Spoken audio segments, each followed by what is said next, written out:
দর্শক, আমি এই মুহূর্তে রয়েছি শাহবাগ মোড়ে এই মুহূর্তে একেবারেই শুনশান নীরবতা। সেরকম অর্থে আসলে কাউকে আমরা দেখতে পাচ্ছি না। আপনারা দেখছেন যে একটি পুলিশের সাজোয়া যান এগিয়ে যাচ্ছে। এই সাজোয়া যানটি আসলে কিছুক্ষণ আগে আমরা দেখে এসেছি ঢাকা মেডিকেল কলেজের সামনে, ঠিক সেই সাজোয়া যানটি আসলে এর মধ্যে শাহবাগে এসেছে। এবং এখন কিন্তু যদি আমরা আপনাদেরকে শাহবাগের চিত্রটা একটু দেখাই, তাহলে নিচে আপনারা দেখবেন যে শুধু প্যাকেট পড়ে আছে, বিভিন্ন ময়লায় একদম ভরে আছে। এটা দেখলেই বোঝা যায় যে এটা কোনো একেবারে একটা ধ্বংসস্তূপ মনে হয়, এরকম একটা অবস্থা। বিভিন্ন ধরনের বিস্কিটের প্যাকেট, জুতো, স্যান্ডেল এবং বিভিন্ন প্লে কার্ড, স্লোগান, এরকমটাই আসলে শাহবাগের এখন চিত্র। রাত গভীর হয়ে গেছে কিন্তু শাহবাগে কিন্তু কেউ নেই। এই শাহবাগ শুধুমাত্র এখন চিহ্ন বহন করছে যে সারাদিন এখানে কি হয়েছে, শাহবাগের আসলে কী ধরনের অবস্থা তৈরি হয়েছে সেটি আসলে কিন্তু এখন এখানের চিত্র দেখলে বোঝা যায়। কারণ সারাদিনে আমরা শাহবাগে বিভিন্নভাবে যে অবস্থা দেখেছি, অর্থাৎ সকাল থেকে শিক্ষার্থীরা যখন শাহবাগে অবস্থান নেয়, এরপরই কিন্তু আসলে এখানে থেকে আন্দোলনকারীরা নানা রকম দাবি করছিলেন, নানা রকম স্লোগান দিচ্ছিলেন। এবং এরপরে আমরা দেখেছি যে বঙ্গবন্ধু শেখ মুজিব মেডিকেল যে বিশ্ববিদ্যালয়টি রয়েছে, সেই বঙ্গবন্ধু শেখ মুজিব মেডিকেল বিশ্ববিদ্যালয়টিতে দুর্বৃত্তরা আসলে হামলা চালায় এবং অগ্নিসংযোগ করে সেখানে। কিন্তু তবে ভিতরে তেমনভাবে ক্ষতি হয়নি বলে হাসপাতাল কর্তৃপক্ষ আমাদেরকে বলছিলেন।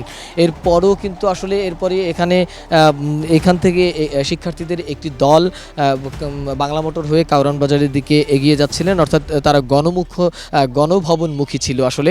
কিন্তু তারা ফার্ম গেট পর্যন্ত আসলে কিছু শিক্ষার্থীরা যেতে পেরেছিলেন, সেখানে পুলিশের বাধার মুখে পড়েন এবং পুলিশ তখন ফাঁকা গুলি করেন, রাবার বুলেট নিক্ষেপ করেন, এছাড়া টিয়ারসেল ছোড়েন।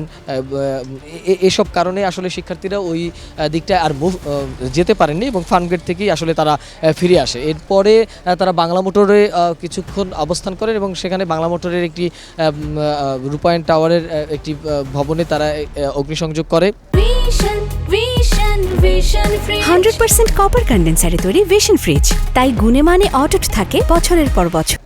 নিচের দিকে এরপরে আসলে ওখান থেকে কিছু শিক্ষার্থীরা এই শাহবাগে জড়ো হন এবং এরপর থেকেই প্রায় সন্ধ্যা পর্যন্ত আসলে এই শাহবাগে শিক্ষার্থীরা কিন্তু অবস্থান নেন এবং তারা আন্দোলন করেন। শিক্ষার্থীরা কিন্তু গতকাল অসহযোগ আন্দোলনের ডাক দিয়েছিলেন। তারা বলছিলেন যে তারা একটি অসহযোগের ডাক দিয়েছেন এবং এই আজকের দিন ছিল সেই অসহযোগ আন্দোলনের প্রথম দিন এবং সেই প্রথম দিনে এখন পর্যন্ত প্রায় ৭৭ জনেরও বেশি নিহত হওয়ার খবর পেয়েছে। আহত আসলে কত হয়েছে সেটি বলা বাহুল্য এবং সেটি আসলে অগণিত বলা চলে। এর মধ্যে এই আহতদের মধ্যে পুলিশ সদস্যরা রয়েছে, শিক্ষার্থীরা রয়েছে, সাধারণ মানুষ রয়েছে, এমনকি সাংবাদিকও রয়েছে।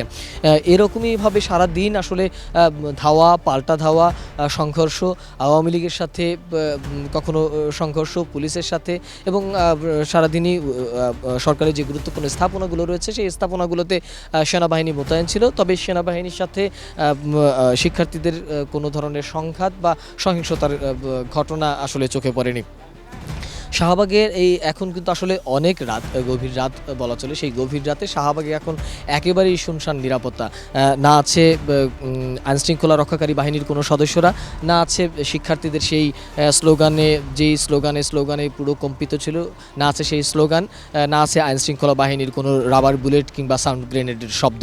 এখন এখানে রয়েছে একেবারেই বলা চলে যে শুনশান নিরাপত্তা। যেহেতু ঢাকা শহর, পাখিদের কিচিরমিচিরও নেই, পাখিরাও তাদের নীড়ে ফিরে গেছে, পাখিরাও ঘুমিয়ে গেছে পুরো শহরের হয়তোবা পুরো মানুষ, কিন্তু জেগে আছে গণমাধ্যম কর্মীরা এবং জেগে আছে সেই স্বজনরা যাদের স্বজন হারিয়েছেন, সেই স্বজনরাও ঢাকা মেডিকেল কলেজে আসলে জেগে আছে। এরকমটাই আসলে শাহবাগের এখন বর্তমান চিত্র। এবং শুধু শাহবাগ না, আমরা ঢাকা মেডিকেল কলেজ থেকে ফেরার পথে আমরা দেখেছি যে শহীদ মিনারে আমরা দেখেছি যে শিক্ষার্থীদের ঢল ছিল, সেই শহীদ মিনারও একেবারে ফাঁকা। টিএসসির মোড়েও আসলে কেউই নেই, একেবারেই ফাঁকা। পুরো সড়ক জুড়ে একেবারে শুনশান একটা নিরাপত্তা। বলা চলে যে আমরা হয়তোবা কোনো ভুতুরে শহরে রয়েছি, এরকমটা আসলে।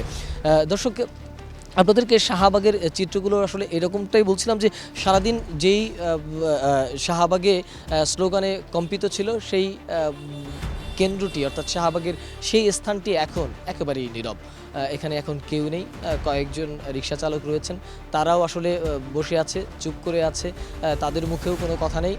এরকমটাই আসলে শাহবাগের এখনকার বর্তমান চিত্র। এই ছিল আসলে শাহবাগের বর্তমান চিত্র। সোহাগ বিশ্বাস, এটিএন নিউজ, ঢাকা।